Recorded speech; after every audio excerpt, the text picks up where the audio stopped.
بسم اللہ الرحمن الرحیم الحمد للہ والصلاة والسلام علی رسول اللہ صلی اللہ علیہ وسلم وعلی آلہ وصحبہ اجمعین وبعد۔ اللہ کے فضل و کرم سے ہم لوگ فجر کے بعد قرآن مجید کی تفسیر سنتے آ رہے ہیں۔ ہماری بات چل رہی ہے سورۃ المائدہ میں، اور اس سے پہلے ہم لوگ تقریباً 30 پر 1 آیت تک پڑھ چکے ہیں۔ اللہ تعالیٰ آگے فرماتا ہے من اجل ذلك كتبنا على بني اسرائيل انه من قتل نفسا بغير نفس او فساد في الارض فكأنما قتل الناس جميعا ومن احياها فكأنما احيا الناس جميعا ولقد جاءتهم رسلنا بالبينات ثم ان كثيرا منهم بعد ذلك في الارض لمسرفون انما جزاء الذين يحاربون الله ورسوله ويسعون في الارض فسادا ان يقتلوا او يسلبوا او تقطع ايديهم وارجلهم من خلاف او ينفوا في الارض او ينفوا من الارض ذلك لهم خزي في الدنيا ولهم في الاخره عذاب اليم وَلَهُمْ فِي الْآخِرَةِ عَذَابٌ عَظِيمٌ إِلَّا الَّذِينَ تَابُوا مِنْ قَبْلِ أَن تَقْدِرُوا عَلَيْهِمْ فَاعْلَمُوا أَنَّ اللَّهَ غَفُورٌ رَحِيمٌ۔ فرمایا کہ اسی وجہ سے ہم نے بنی اسرائیل پر یہ لکھ دیا کہ جو بھی آدمی کسی کو بغیر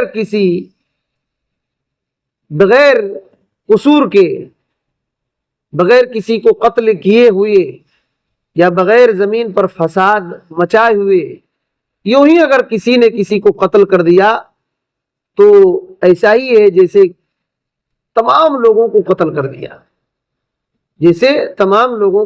کر دیا، ومن احیاها، اور جس نے کسی کو بچا لیا، فَكَأَنَّمَا أَحْيَا النَّاسَ جَمِيعًا، تو وہ آدمی ایسا ہی ہے جیسے تمام لوگوں کو بچا لیا۔ اور پھر فرمایا کہ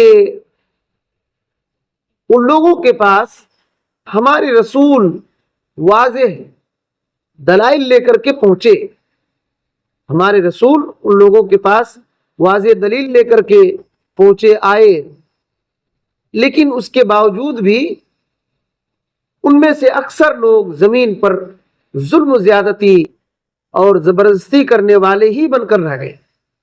ہمارے رسول تو واضح دلیل لے کر کے پہنچے ان کے پاس، لیکن پھر بھی اس کے باوجود بھی ان میں سے اکثر لوگ زمین پر ظلم کرنے والے، زیادتی کرنے والے، حد سے گزر جانے والے ہی بن کر رہے۔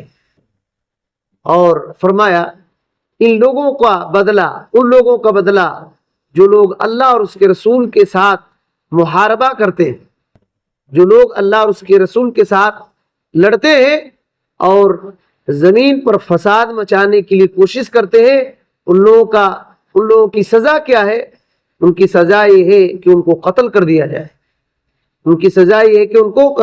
جائے، یا انہیں سولی پر چڑھا دیے جائے، یا کیا کیا جائے؟ الٹے طور پر ان کے ہاتھ پاؤں کاٹ دیے جائے، یعنی اگر ایک ہاتھ تو ایک پیر، اس طریقے سے کاٹ دیے جائے، یہ ان کا بدلہ ہے۔ اور اللہ تعالیٰ نے کہا ذَلِكَ لَهُمْ خِزْيٌ فِي الدُّنْيَا، یہ جو سزا ہے یہ دنیا میں ان کی ذلت ہے، اور اس میں یہ ہے کہ خلاف طور پر ہاتھ پاؤں کاٹ دیے جائے اور ان کو زمین سے جلاوطن کر دیا جائے، یعنی گاؤں سے بھگا دیا جائے۔ اور اللہ تعالیٰ نے کہا یہ دنیا میں ان کی ذلت ہے یہ، لیکن وَلَهُمْ فِي الْآخِرَةِ عَذَابٌ عَظِيمٌ، آخرت میں اور بڑا عذاب ہے، ہاں ان لوگوں کے لیے نہیں، إِلَّا الَّذِينَ تَابُوا مِن قَبْلِ أَن تَقْدِرُوا عَلَيْهِمْ، ہاں جو لوگ اس سے پہلے توبہ کر لیں کہ تم ان پر اختیار پالے سے پہلے اگر وہ لوگ توبہ کر لیں، فَاعْلَمُوا، تو جان لو کہ اللہ رب العالمین بخشنے والا اور رحم کرنے والا ہے۔ یہ سورہ المائدہ کی آیت نمبر 30/2 سے لے کر کے 30/4 تک کی آیتیں۔ ذہن میں وہی بات رکھیے جو ہم لوگ کل پڑھے تھے کہ آدم علیہ السلام کے بیٹوں میں سے 2 بیٹوں کا جس طریقے سے جھگڑا ہوا اور قربانی پیش کی گئی اور پھر قابل نے حابل کو قتل کر دیا، اللہ تعالیٰ نے کہا ہم نے اسی وجہ سے وہ جو قتل ہوا زمین پر پہلا قتل، اسی وجہ سے ہم نے بنو اسرائیل پر یہ لکھ دیا کہ اگر کسی نے قتل کیا کسی کو بغیر قصور کے تو وہ ایسا ہی ہے جیسے کہ پورے انسانیت کو قتل کر دیا۔ ہاں، کسی نے کسی کو قتل کر دیا ہے اور قصاص پر قتل کرنا یہ الگ بات ہے۔ کسی کو قتل کر دیا کسی نے تو اسلام یہ سکھاتا ہے کہ قصاص لیا جائے گا، گواہی موجود وغیرہ ہے تو قصاص لیا جائے گا، اس کے بدلے میں جان کے بدلے میں جان لیا جاتا ہے، لیکن وہ حاکم وقت کا کام ہے۔ اور اسی طریقے سے اگر وہ فساد زمین پر پھیلا رہا تھا، اس کی سزا یہ ہے کہ اس کو قتل کیا جائے۔ یہ دونوں چیزوں کے علاوہ کسی کو قتل کیا تو گویا کہ اس نے انسانیت ہی کو قتل کر دیا۔ یہاں ایک بہت بڑی بات سمجھیے، آج کل لوگ اسلام پر انگلی اٹھاتے ہیں نا، کیا کہتے ہیں کہ اسلام ٹیررزم سکھاتا ہے، دہشت گردی سکھاتا ہے، ظلم زیادتی سکھاتا ہے۔ ہرگز نہیں۔ یہ آیت اس بات کی دلیل ہے کہ اسلام شانتی، آشتی، سلامتی اور جان مال کی حفاظت کا ذریعہ ہے اسلام۔ اب سوچئے کہ اسلام کے اندر ایک آدمی کو قتل کر دینا پوری انسانیت کو قتل کر دینے کی طرح ہے۔ وہ اسلام کیا دہشت گردی سکھائے گا، کیا ٹیررزم سکھائے گا؟ بس میں آ رہی ہے، یہ لوگوں کی طرف سے افواہ ہے۔ کچھ ایسے ناعاقبت اندیش اور بیوقوف لوگوں کی وجہ سے لوگ اسلام کو بدنام کرتے ہیں، حالانکہ اسلام میں ایسے قانون نہیں ہے۔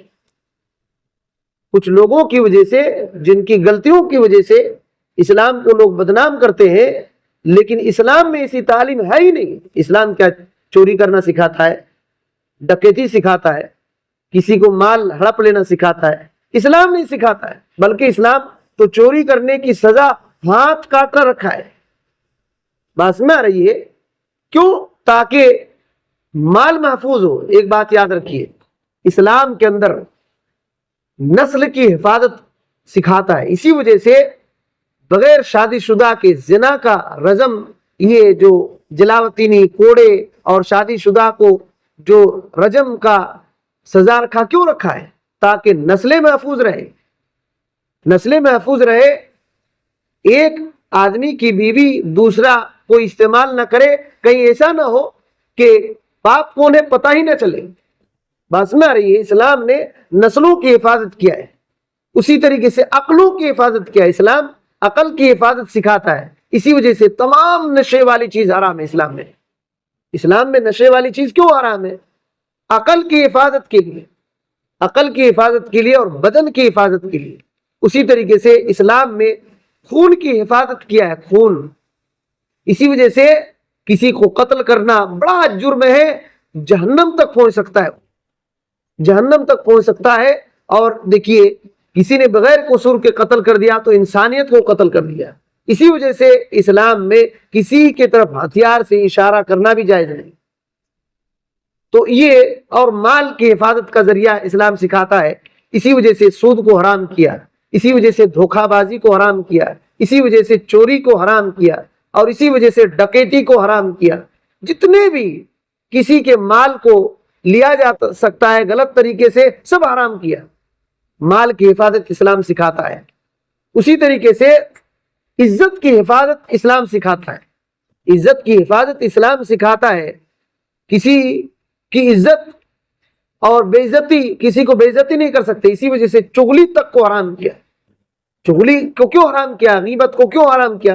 اس سے آدمی کی بے عزتی ہوتی ہے، یہ اسلام سکھاتا ہے اسلام سکھاتا ہے، ان چیزوں کی حفاظت اسلام کرتا ہے، لیکن لوگ کیا کریں، دوسرے بیوقوفوں کو دیکھ کر کے اسلام کو بدنام کرتے ہیں، حالانکہ اسلام ایسا ہے ہی نہیں ہے۔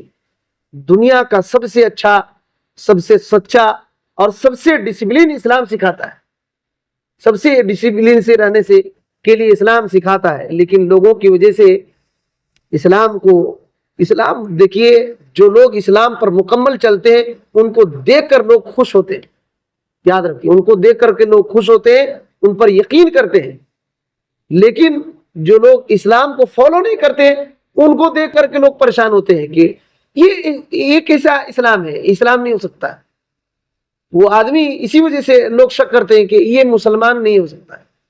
تو یہ بات ہے، اگر صحیح طور پر اسلام پر چلیے تو اللہ اکبر، دوسرے لوگ آپ کو بیٹھا کر کے بہترین سے بات کریں گے، بہترین سے بات کریں گے، یہ بات ہے۔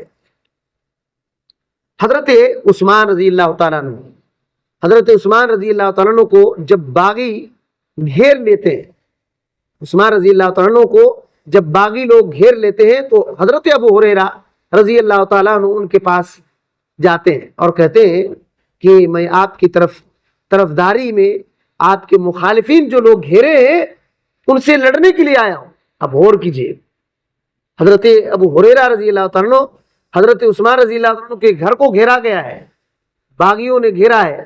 حضرت ابو ہریرہ رضی اللہ تعالیٰ عنہ آ کر کے کیا کہتے ہیں، آپ کے مخالفین جو لوگ ہیں میں ان سے لڑنے کے لیے آپ کی طرفداری کے لیے آیا ہوں۔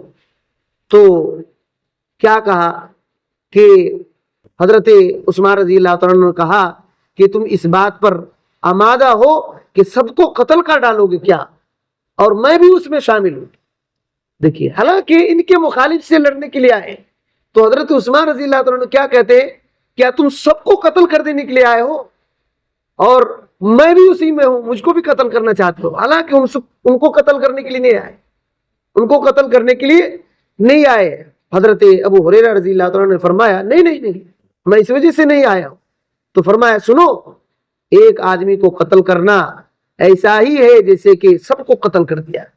یہ حضرت عثمان رضی اللہ تعالیٰ نے اس وقت کہا جب ان کے گھر کو گھیرا گیا تھا اور ان کو قتل کرنے کے لیے لوگ آئے ہوئے تھے، ان کا سپورٹ کرنے کے لیے حضرت ابو ہریرہ رضی اللہ تعالیٰ آئے، لیکن منع کر دیا۔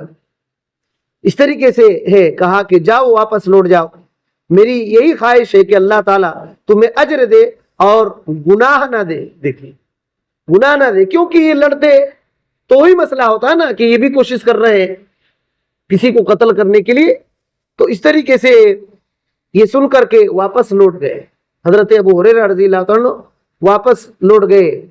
تو مطلب یہ ہے کہ قتل کا جزا ہے دنیا میں بربادی کے علاوہ کچھ بھی نہیں، بربادی کے علاوہ کچھ بھی نہیں۔ اور کسی کو بچانا، کسی کی جان بچانا بولے تو کیا ہے، اس میں روح پھونک دینا نہیں ہے۔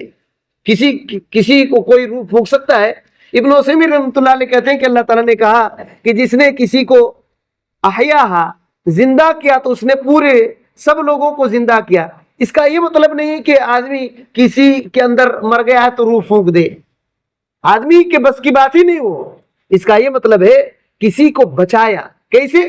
مثال کے طور پر کوئی کسی کو مارنے کے لیے گیا بغیر قصور کے، تو اس کو روکا، تو گویا کہ اس نے تمام کو بچا لیا۔ یا تو کوئی ڈوب رہا ہے، یا جل رہا ہے، یا تو کوئی اور کچھ حادثات میں یہ ہوا اور اس کو جا کر کے نکالا، ہلاک ہو جانے سے بچایا۔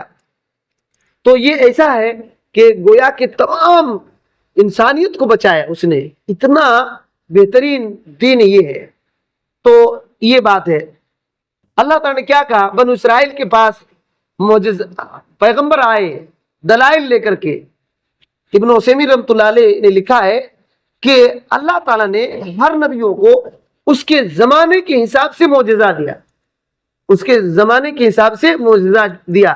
جیسے کہ موسیٰ علیہ السلام کے زمانے میں جادوگری بہت زیادہ تھی، موسیٰ علیہ السلام کو اللہ تعالیٰ نے ایسا معجزہ دیا کہ سب کے جادو ناکام ہو گئے۔ معجزہ ایسا دیا، حالانکہ معجزہ اور جادو دونوں برابر نہیں، لیکن سب کے جادو سب کے جادو کا کوئی کام نہیں ہونے لگا. حضرت عیسیٰ علیہ السلام کے زمانے میں علاج وغیرہ بہت معروف تھا، علاج وغیرہ بہت معروف تھا، لیکن ایک بہت بڑا چیلنج تھا کہ جو بچپن سے نابینا ہے، ماں کے پیٹ سے نابینا ہے، کوڑ کی بیماری ہے، اس کو کوئی ڈاکٹر ٹھیک نہیں کرتے تھے. حالانکہ بڑے بڑے ڈاکٹر تھے اور علاج وغیرہ کا بہت زیادہ مشہور تھا. حضرت عیسیٰ علیہ السلام کو اللہ نے معجزہ دیا اور مادرزاد اندھوں کو ٹھیک کر دیتے تھے. یعنی بچہ پیدا ہی ہوا ہے اندھا، لیکن اللہ کے حکم سے ٹھیک کر دیتے تھے. تو ایسا معجزہ تھا کہ ان کا مقابلہ ہو ہی نہیں سکتا. نبی کریم صلی اللہ علیہ وسلم کے زمانے میں لوگ بہت فصیح زبان رکھتے تھے اور ایسے شعر شاعری کرتے تھے کہ لوگ حیران پریشان ہو جاتے تھے. قرآن آیا تو سب کی ہوا ٹائٹ ہو گئی، سب کی ہوا ٹائٹ ہو گئی. اس کے مقابلے میں، قرآن مجید کے مقابلے میں سمجھنے لگے کہ ہم کچھ کریں، کچھ نہیں کر پائے. یہ قرآن ایک معجزہ ہے. تو یہ سب دیکھے، وہ لوگ دیکھے، لیکن جیسے رہے اکثر اسی طریقے سے ہو گئے. آج مسلمانوں کی بھی حالت یہ ہے، آپ رات دن قرآن حدیث پڑھتے ہیں، لیکن پھر تعجب ہوتا ہے کہ ایسا کیسے ہوا. ایسے کام کر رہے ہیں کہ لوگوں کی حالت خراب ہو جا رہی ہے کہ بھائی اتنا دن سے کیا سن رہا تھا، اتنا دن سے کیا سن رہا تھا. سود پر سود کھانا اور اس طریقے سے ایسے جرائم ہونے لگے کہ جو آدمی زندگی پر سن رہا ہے تو آدمی سمجھتے ہیں کہ وہ کیا سن رہا تھا، وہ اور وہ کیا عبادت کر رہا تھا. ایسے ہوتا ہے کہ نہیں ہوتا ہے؟ تو اس طریقے سے بہت زمانے سے چلا رہا ہے، بہت زمانے سے چلا رہا ہے. بنو اسرائیل میں سب سے زیادہ پیغمبر آئے، بہت زیادہ معجزات لے کر کے آئے، لیکن اکثر لوگ اسی طریقے سے تھے. اکثر لوگ اسی طریقے سے دیکھے، نبیوں کو اپنی نظروں سے دیکھے، اپنے آنکھوں سے دیکھے، ان کے معجزات کو دیکھے، لیکن جیسا ہے ویسے بہت سارے لوگ، اکثر لوگ اسی طرح رہے. آج بھی قرآن ہے، لوگ پڑھتے ہیں، حدیث ہے، سنتے ہیں، پڑھتے ہیں. گرچہ نبی کریم صلی اللہ علیہ وسلم ہمارے درمیان نہیں ہے، لیکن آپ کے لائے ہوئے پیغامات مکمل ہیں، اس میں کوئی ادھر ادھر نہیں ہے، حفاظت کے ساتھ ہے. لیکن لوگوں کی اکثریت کیا ہے؟ اکثریت حالت خراب ہے کہ نہیں ہے، دین کے حساب سے، دنیا کے حساب سے. تو یہ بات ہے. آگے اللہ تعالیٰ نے کہا کہ جو لوگ اللہ اور اس کے رسول کے ساتھ لڑائی کرتے ہیں اور زمین پہ فساد مچانے کی کوشش کرتے ہیں، ان کی سزا کیا ہے؟ کہ ان کو قتل کر دیا جائے، ان کو سولی پر چڑھا دیا جائے، ان کے خلاف ہاتھ کاٹ دیے جائے، پیر کاٹ دیے جائیں، اور ان کو گاؤں سے باہر نکال دیا جائے. گاؤں سے. یہ کیا ہے؟ اللہ اور اس کے رسول کے ساتھ لڑائی کرنا اور زمین میں فساد مچانے کی کوشش کرنا اتنا بڑا جرم ہے. ابن عثیمین رحمۃ اللہ علیہ کہتے ہیں کہ یہاں جو فساد کا مسئلہ ہے، ایک آدمی میں فساد مچا دیا ویسے نہیں، بلکہ ایسے فساد کہ عوام کو بھی نقصان ہو، عوام کو بھی نقصان ہو. شیخ سعدی رحمۃ اللہ علیہ کہتے ہیں فساد مچانا یہاں چاہے دین کا فساد مچائے، دین کا فساد مچائے، یا تو کسی کے مال کا فساد مچائے، ڈکیتی کرے. دین کا فساد کیسے مچائے؟ کہتے ہیں کہ بدعات پھیلا رہا ہے، کفر پھیلا رہا ہے، اور اس کے علاوہ کوئی چارہ نہیں کہ اس کو قتل کر دیا جائے، تو حاکم وقت ایکشن لے گا، حاکم وقت ایکشن لے گا. اسی طریقے سے کوئی آدمی ڈکیتی کر رہا ہے، چوری کر رہا ہے، لوگوں کا مال کھا جا رہا ہے، اور اس کے علاوہ کوئی چارہ نہیں ہے، سمجھانے پر نہیں سمجھ رہا ہے، تو حاکم وقت ایکشن لے کر کے پھر اس کو سزا دے گا، ایسی سزا کہ عبرتناک ہو. تو یہ اللہ تعالیٰ نے کہا کہ یہ دنیا میں، یہ ذلت دنیا میں ہے، آخرت میں ابھی باقی ہے کھیل، آخرت میں ابھی باقی ہے، آخرت میں بہت بڑا عذاب ہے. ہاں اللہ تعالیٰ دیکھیے کتنا کریم ہے. اللہ اکبر. کہا کہ اگر وہ توبہ کر لے، تمہارے اختیار میں آنے سے پہلے اگر توبہ کر لے، تو جان لو کہ اللہ تعالیٰ معاف کرنے والا اور رحم کرنے والا ہے. اس سے اور کیا بڑی بات ہو سکتی ہے؟ اتنا کچھ ہونے کے باوجود بھی اللہ تعالیٰ کہتا ہے کہ اگر کوئی توبہ کر لے، پلٹ آئے، تو اللہ تعالیٰ بخش دیتا ہے، اللہ تعالیٰ بخش دیتا ہے. تو دیکھیے زمین پر فساد مچانے کی کوشش کرنا اتنا بڑا جرم ہے. نبی صلی اللہ علیہ وسلم کے زمانے میں ہوا بھی. یہ جو آیت ہے کہ قتل کر دیے جائیں، ہاتھ پر کاٹ دیے جائیں، نبی صلی اللہ علیہ وسلم کے زمانے میں ہوا. یہ بہت معروف روایت ہے بخاری کے اندر ہے کہ قبیلہ اورینا کے لوگ آئے. میں خلاصہ پیش کر رہا ہوں. قبیلہ اورینا کے لوگ آئے, دوسرے گاؤں سے آئے, قبیلہ اورینا سے نبی صلی اللہ علیہ وسلم کے پاس آئے. مدینے میں آ کر کے جیسے آئے تو پانی ہوا بدل جاتا ہے نا, تو بیمار ہو گئے. ان کے پیٹ پھول گئے اور زرد رنگ بدل گئے, ان کے زرد پڑ گئے.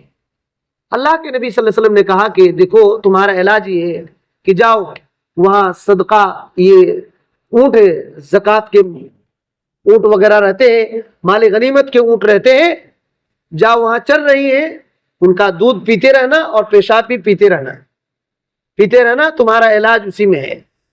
نبی صلی اللہ علیہ وسلم نے قبیلہ اورینا والے کو بھیج دیا. تو بیت المال کے جو اونٹ چل رہے تھے گئے, یہ لوگ پیے, دودھ پینے لگے, رہنے لگے اور پیشاب بھی پینے لگے اس میں. اللہ کے نبی صلی اللہ علیہ وسلم نے کہا کہ شفا ہے, ایسی بیماری بھی ہوتی ہے. تو پینے لگے, تندرست ہو گئے, ٹھیک ہو گئے. ان لوگوں نے کیا کیا, جو چرواہے تھے ان کو قتل کر دیا, اور ایسے تیسے قتل نہیں کیے, بہت بے دردی سے قتل کیے, اور اونٹوں کو ہکال کر لے کے گئے, اونٹوں کو لے کے چوری کر کے لے کے چلے گئے, قتل کر دیے چرواہوں کو اور ان کو لے کر کے چلے گئے. نبی کریم صلی اللہ علیہ وسلم کو پتا چلا تو آپ صلی اللہ علیہ وسلم نے ایک فوج بھیجا کچھ لوگوں کا, اور پیچھا کیا ان کو, اور آپ صلی اللہ علیہ وسلم نے ان کو حکم دیا کہ پکڑ کر کے ان کی آنکھوں میں بھی سلائی مار دو. سلائی بولے تو جو یہ لوہے گرم کر کے آنکھوں میں لگا دیتے ہیں, آنکھیں پھوڑ دیتے ہیں.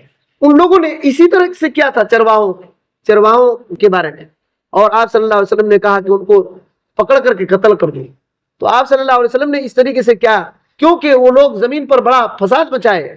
دوسری بات یہ ہے کہ اسلام لے کر کے آئے تھے اور وہ مرتد بھی ہو گئے تھے, اسلام کو چھوڑ دیے, یہ بدن ٹھیک ہو گیا, بیماری ٹھیک ہو گئی, مست ہو گئے, اور صحابہ کرام جو چرواہ تھے ان کو بھی قتل کر دیا اور مال چھل کر کے جانے لگے. تو ڈکیتی اس طریقے سے کر کے بھاگ رہے تھے. اللہ کے نبی صلی اللہ علیہ وسلم نے ان کو پکڑ کر کے کہا کہ ان کو اس طریقے سے مار دیا جائے. تو یہ ہوا بھی. یہ لوگ یہ نہ کہ ایک طرف دیکھتے ہیں کہ دیکھو نبی صلی اللہ علیہ وسلم نے ایسا حکم دیا, ان لوگوں نے بڑی بے دردی سے قتل کیا تھا, اور اگر چھوڑ دیا جاتا تو پتہ نہیں کہاں اور کہاں کرتے. یہ زمین پر فساد مچانا معمولی نہیں ہے. زمین پر فساد کئی طرح سے ہوتا ہے, یہی کہ دین کے حساب سے فساد مچانا, شرک, کفر, بدعت پھیلانا, یہ زمین پر فساد ہے. اس کو روکا جائے. اگر نہیں رک رہے تو حاکم وقت اس کے بارے میں ایکشن لے.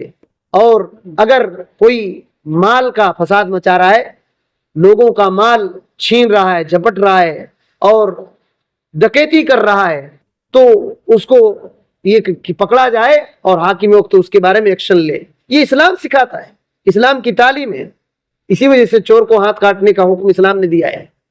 اور اسی طریقے سے اور عزت وغیرہ کے تعلق سے جب فساد مچائے تو پھر حاکم وقت ایکشن لے. تو یہ بات ہے. اسلام دہشت گردی کی ہرگز تعلیم نہیں دیتا. اسلام چاہتا ہے کہ امن و امان سے رہے, اور ہر ایک کو ایک سسٹم دیا ہے اسلام میں. کسی کو کوئی نقصان نہیں ہوگا, بدنی نقصان, عقلی نقصان, جانی نقصان, نسلی نقصان کی حفاظت کا ذریعہ اسلام ہے. اس سے بہتر کوئی دین نہیں ہے. بس یہ ہے کہ ہم کو اسلامی تعلیم کو سیکھ کر کے عمل کی ضرورت ہے. اللہ تعالیٰ سے دعا ہے کہ اللہ تعالیٰ ہمیں ان باتوں کو صحیح سمجھنے کی توفیق دے. اللہ تعالیٰ ہم کو ہر قسم کے فتنہ سے, فساد سے اللہ بچا کر رکھے. شرک سے, بدعات سے, خرافات سے, اور غیروں کے رسم و رواج سے اللہ تعالیٰ ہم کو بچا کر رکھے. توحید پر جینے مرنے اور نبی صلی اللہ علیہ وسلم کے طریقے پر جینے مرنے کی توفیق دے. آمین. السلام علیکم ورحمۃ اللہ وبرکاتہ.